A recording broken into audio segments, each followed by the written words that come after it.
Guys, good afternoon guys. Napunta dire guys.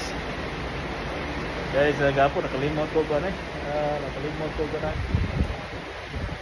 Pag kuwan sa Hobart gapon, busy. Asa nga guys, sea days, tulo ka sea days ato sa Albania, Australia.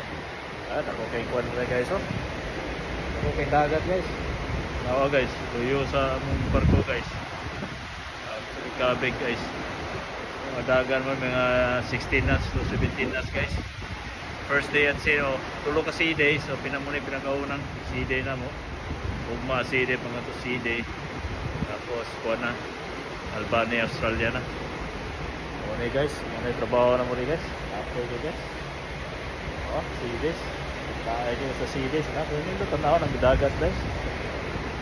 Guys. Okay guys, kita-kita sa sunod.